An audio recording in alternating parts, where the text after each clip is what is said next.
see what you're saying.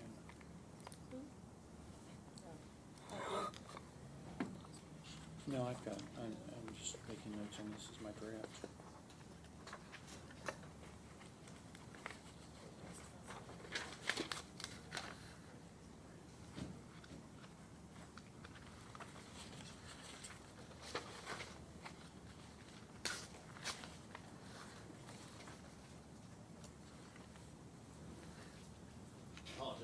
Well, that's okay. This is the case of the state of Ohio versus.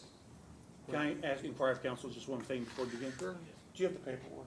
I don't think Janice is here. I'll take it and get it to Mr. Kaiser. It's signed.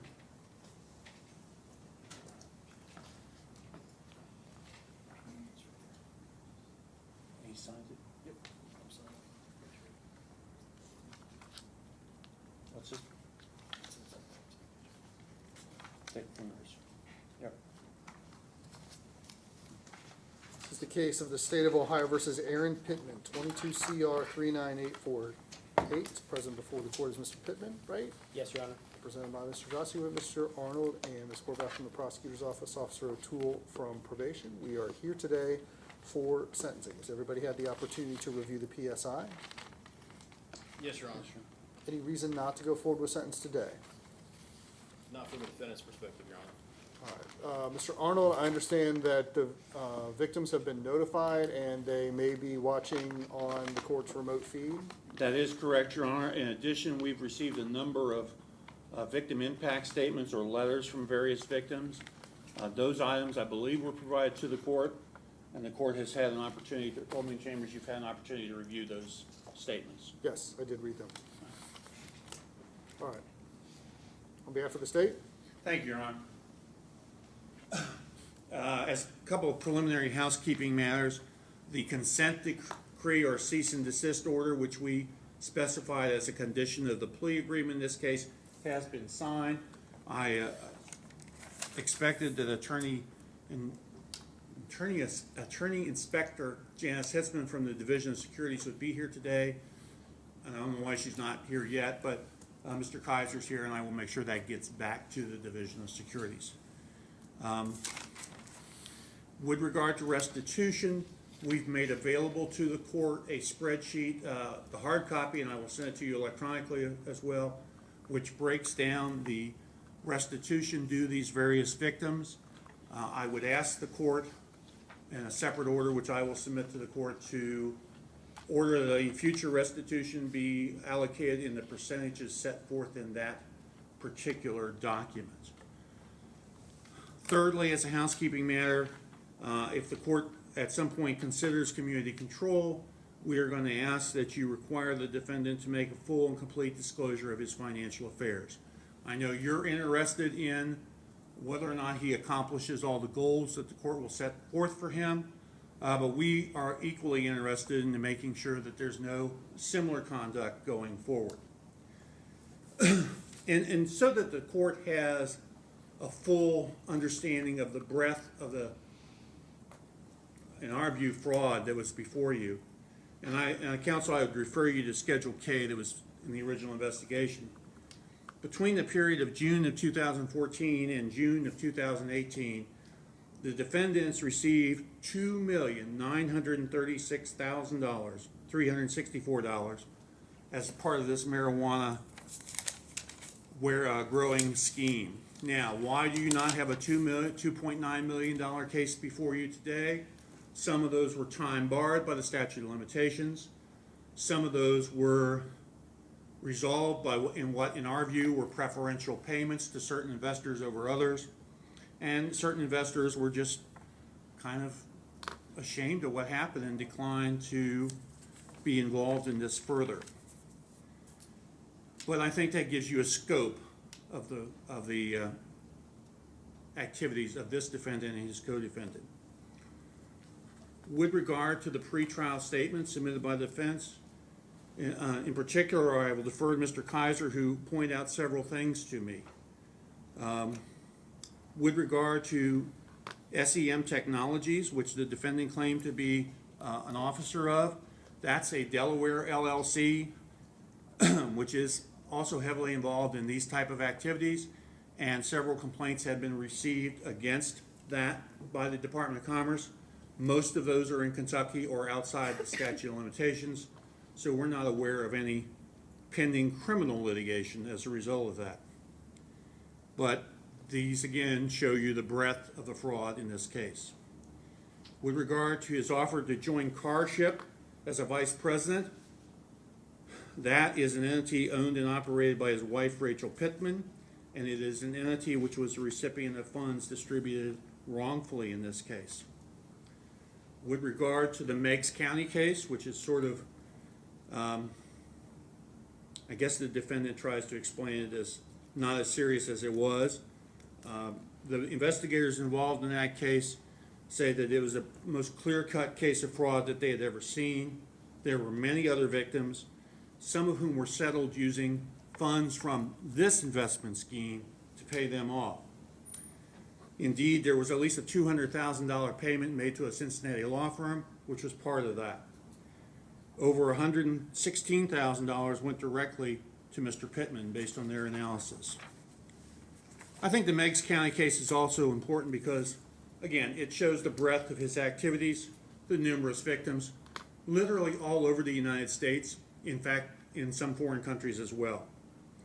But our case is limited to about 27% of the actual activities in this case. When I read Mr. Pittman's sentencing memo, I was tempted to say, poor Mr. Pittman, he's a victim. He's not a victim. He is, in the words of my colleague from the Department of Securities, a quite prolific fraudster. She coined that phrase, and I've liked it, and I wish she was here so I could give her directly credit for it. But what alarms me is that he's attempting to cloak himself in this good character, good citizen role. And indeed, that good character, good person role is part of the fraud, what led people to invest in these fraudulent activities. But let me be very clear, good people of good character do not bamboozle $796,000 from people.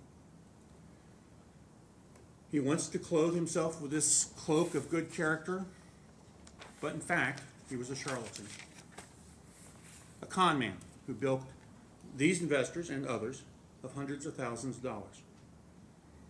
I know the defendant has made a restitution payment of $100,000 in this case, and that was a consideration for our ultimate resolution of the case. And I know that's very important to the court. I know it's very important to the victims and to the state of Ohio, as witnessed by Marcy's Law. But restitution is not punishment. It's kind of like the bank robber who gets caught with the money, they take it away, and he says, oh, poor me, I lost all the money I stole from the bank. Restitution is a small attempt to make people whole for what happened. It is not punishment.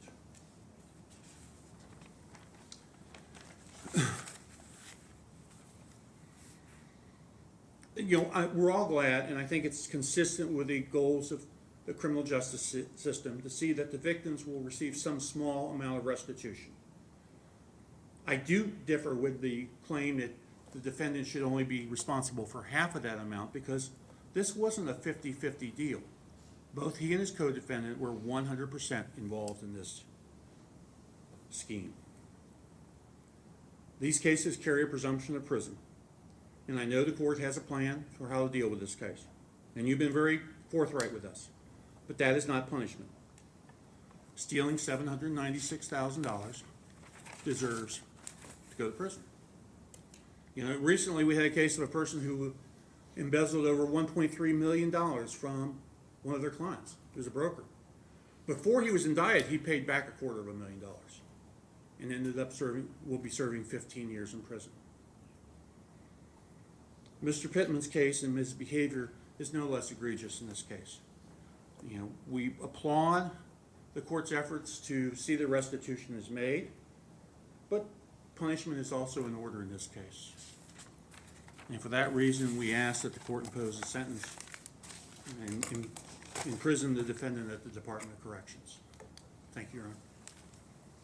Officer O'Toole, anything from probation? Nothing further discussion. Mr. Johnson?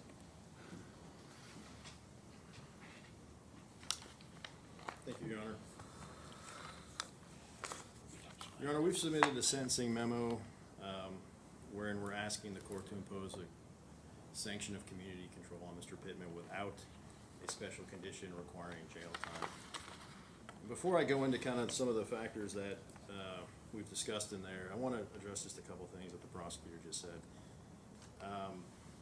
The first thing is the court has the case that's charged in front of it. For the prosecutors to come in here today and talk about all these other things supposedly that Mr. Pitman did or didn't do that couldn't be charged, that's just outside of the record, and frankly, it's unfair. It puts us in an unfair position to not even be able to address any of those things. The fact is, none of that stuff has been charged in this case, and it's really not an issue. It's not an issue in this case. They've charged the case that they've charged. I just think from the standpoint of fairness, those allegations and some of the words that have been thrown around here are unnecessary in this matter. Judge, we obviously disagree with the prosecutors here in terms of whether or not there should be incarceration. We've briefed whether or not the presumption applies here, and obviously you know, Your Honor, that presumption is rebuttable. Mr. Pitman has pled guilty to F2s, but it is a rebuttable presumption. And under 2929.12, the court can make those findings regarding seriousness and regarding the risk of recidivism that bump this case down into a community control situation, and we think those factors apply here. I'm going to talk about seriousness and risk of recidivism in terms of that presumption, Your Honor, but my comments are going to apply across the board to sort of the larger inquiry of sentencing that this court has to undertake under 2929.11 in terms of the minimum sanction necessary here. And we submit that the minimum sanction necessary here is community control without jail time. Your Honor, Mr. Pitman is not trying to paint himself as a victim here. He has recognized, as we've said in our sentencing memo, that this is a serious offense. He has recognized that there's a lot of money that was at issue in this case, and he has recognized that he needs to spend his time now paying restitution and making amends for that amount of money.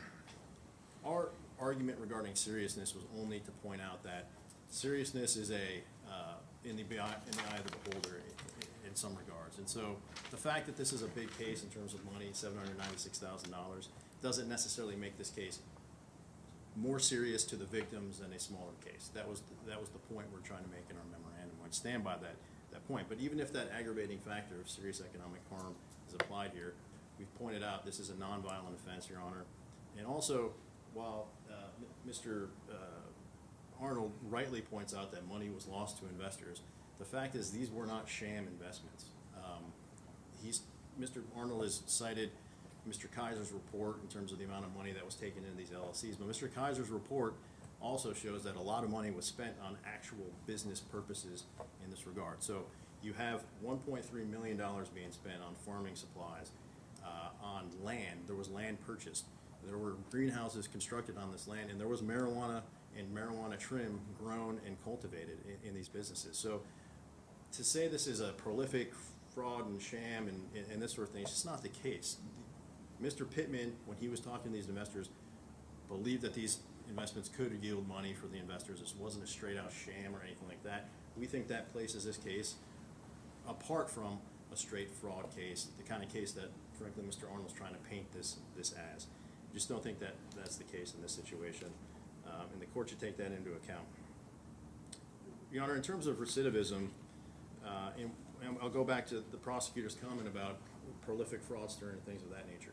As we pointed out in our sentencing memorandum, Mr. Pittman's conduct here and his conduct in Meigs County all occurred in an isolated period of his life, 2014 to 2018.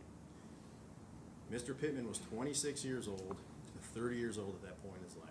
This is 5 years ago now that this conduct has all ended. Our point is this. He's decided in both cases now to accept responsibility. He's decided in both cases now to pay restitution. And the fact is this is not blaming the government for anything, but the way these cases played out and were charged, Mr. Pitman has been under supervision, has been under charges now for 4 years under both cases. We look at this, and I think it's fair to look at it this way, Your Honor, as an isolated period of time in his life where he's now paid twice. He did not engage in the conduct that's the subject of this case after being punished and being charged in Meigs County. that puts him outside the box of a recidivist here. Yes, he has prior convictions. Yes, those were different business deals than the deals that were at issue in this case. But the fact is, it all occurred at one point in an isolated period of time in his life, and he's been paying, and he's been punished for what happened in Meigs County, and he'll be punished here today. But to view him as this recidivist, as someone who hasn't learned his lesson, I think that's just wrong, Your Honor. He has learned his lesson. It's been 5 years since this conduct has occurred, and as you've seen in the letters of support that were submitted for Mr. Pitman, he's changed his life. This isn't some kind of ruse for the court. He's been on supervision in Meigs County now for 2 years. I think the pre-sentence report shows the probation officer talks about how his performance has been phenomenal in Meigs County. His performance has been phenomenal, frankly, as he's been supervised here in Warren County as well. So we think the court needs to take all of that into account. And we think under 29-29-12, the seriousness factors, under 29-29-12, the risk of recidivism factors, those all militate in favor of a non-custodial sentence in this case. Finally, Judge, just to get into a couple of the more personal things that are going on in Mr. Pittman's life, you know, I've talked about how he isn't the same man, and the court really should view this as sentencing Mr. Pitman as he stands now versus what he was in 2018. And that amount of time has elapsed. He's learned a lot of lessons. He's dedicated himself to his family. He's dedicated himself to his church and to other people. In particular, a young mother who's pregnant now and has a young child who the Pitmans have now taken into their home twice to try to take care of them when they've been the victim of domestic violence and things of that nature.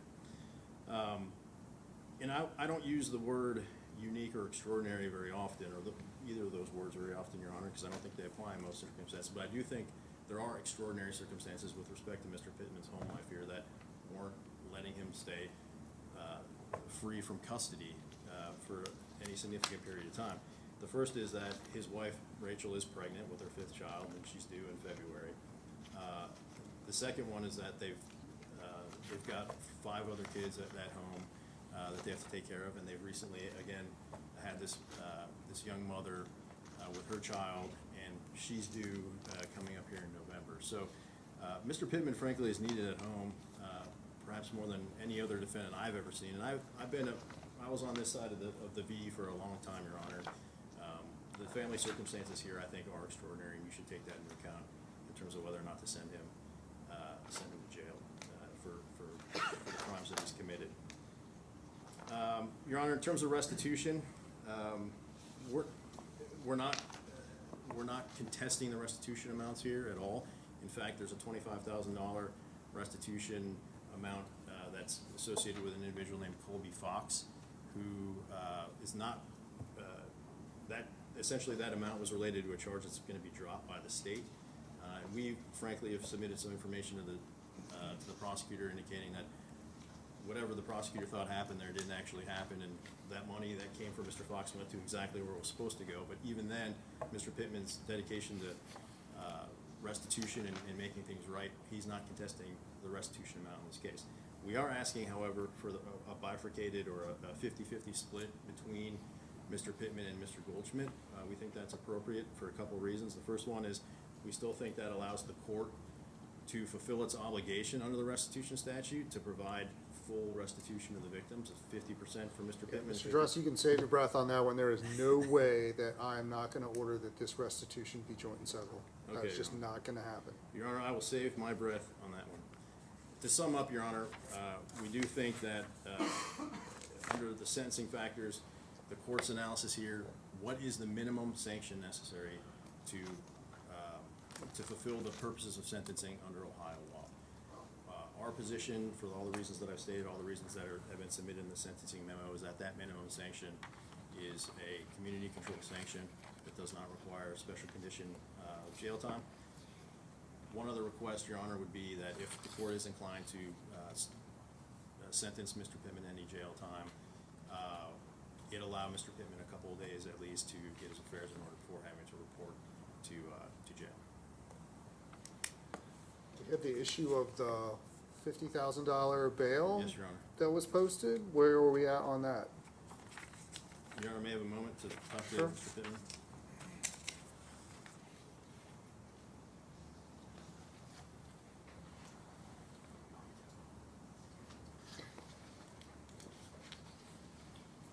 Your Honor, once the court orders the release of that, or however the court needs to do it, Mr. Pittman is willing to and will apply that $50,000 that's sitting there as part of his bond to restitution to the victims.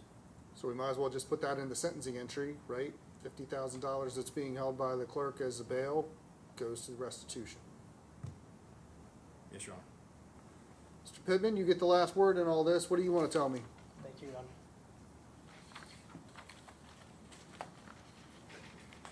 Your Honor, members of the court, victims, and my family, I stand before you today with a heavy heart and a deep sense of remorse for my actions from 2016 to 2018. As a young entrepreneur and just an immature guy, I made mistakes that have impacted the lives of many. I want to take this opportunity to express my sincerest apologies for the pain that I've caused across the board. I deeply regret my actions, and I've had a lot of time to reflect on those actions over the years. I want to extend my heartfelt apologies to the victims in this case.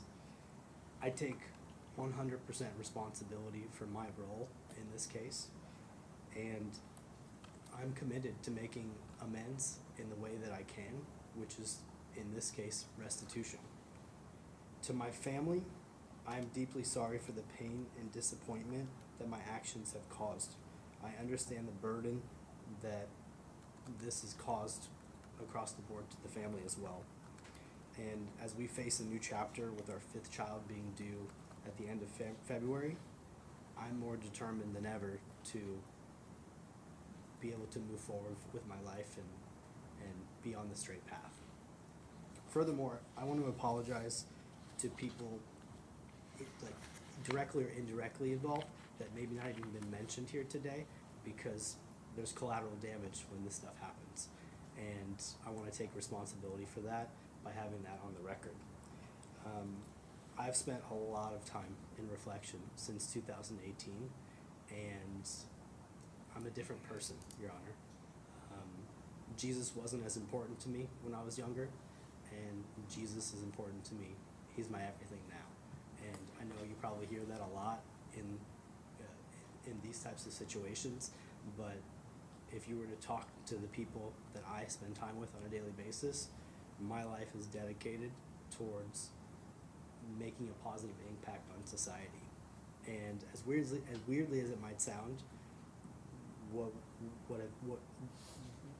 I've been through, not to call myself a victim in this case, but what I've been through has given me ammunition to use it for good. When I spent 90 days in Meigs County, that was a whole new world for me. And I saw brokenness, I saw traumas from when people were really young. I saw a lot of hard stuff. And in a weird way, I'm thankful for having gone through the experience, because I want to be able to use that for good. And like I said, you probably hear stuff like this all the time, and you have a big like detector of like when people are being genuine or not genuine. I just want to put that on the record, because I want to make. I'm 35 years old. I have a lot of life left ahead of me. I have a lot of little kids that need me to guide them and help shape them to be the people that they're supposed to be in society. And I want to use this for a positive experience. And yeah, I just need to put that out there. I'm going to use this as an experience, as a catalyst for personal growth. And yeah, I want to thank you for the opportunity to address the court today. Thank you, Mr. Pittman. So here's where we're at, Mr. Pittman. First of all, these cases are difficult in sentencing because the amounts that you stole from the people that you stole and all of this scam, for lack of a better term, viewed in a vacuum is probably something that I should send you to prison for. And good old-fashioned punishment, there's really no substitute for it. I get that. But the position that I'm in, having done this for a while, is that if I do that, and I say, okay, I'm going to send you to prison for 8 years, then the folks never get their money back. And the victims in this case, doesn't matter if it's this case or somebody steals somebody's duffel bag from a locker at the YMCA or takes money for doing a driveway and doesn't do the driveway, it's all the same. The victims historically will tell me, I want him to receive the maximum penalty and I want all my money back. And in a perfect world, that would happen. We don't live in that world, Mr. Pittman, so I'm in the position where I have to choose for them whether or not I am going to impose that level of punishment or whether I'm going to try to get them their money back. Because the civil arena, we have gone to great lengths in our country, I think to everybody's benefit, to take incarceration out of the civil arena so that if you owe people money, they don't put you in jail for it. There's a lot of good reasons for that, but that's not the case in this courtroom. And if other people are going to pursue you for money, or if these people are going to pursue you in a civil case, they are never going to have the type of stick that they have to get their money back that I have in this case. That is why I am prepared to do the things that I am going to do. I'm going to place you into my community control program for a period of 5 years.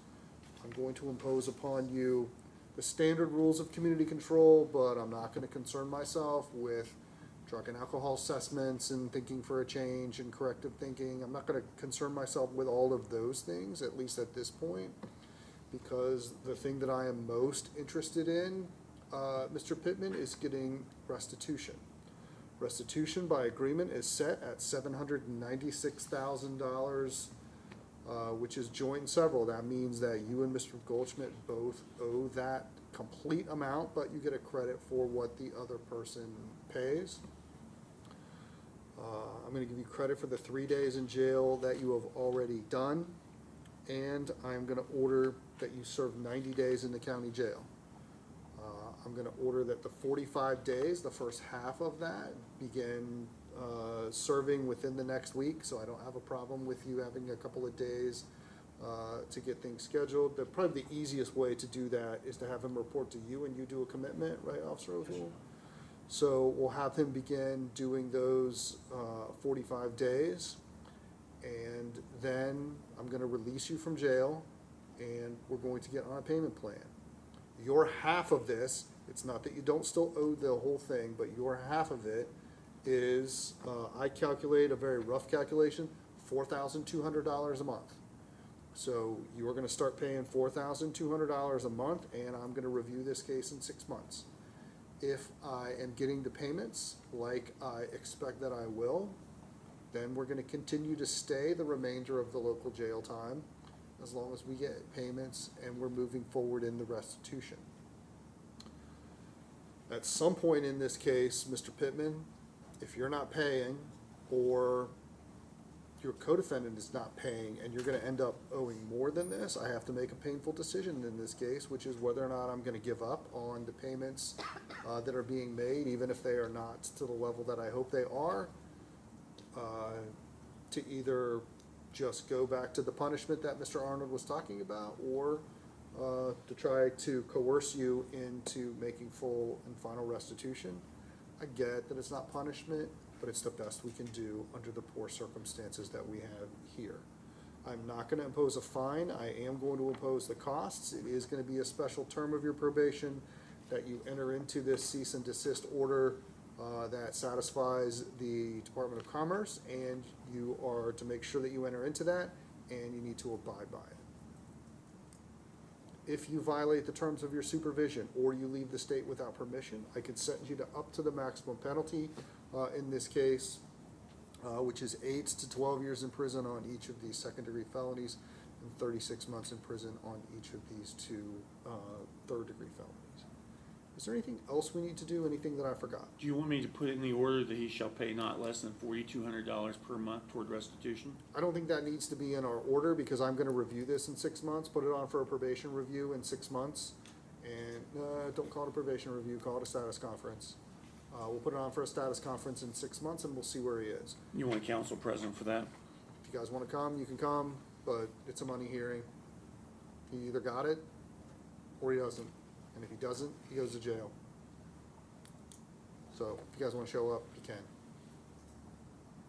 But if, this is what usually happens, especially in my child support and low-level theft cases, he doesn't make his payments, and then a week prior, he gets all caught up. That's usually how it happens in these cases, and I won't be pleased with that, but I will live with it.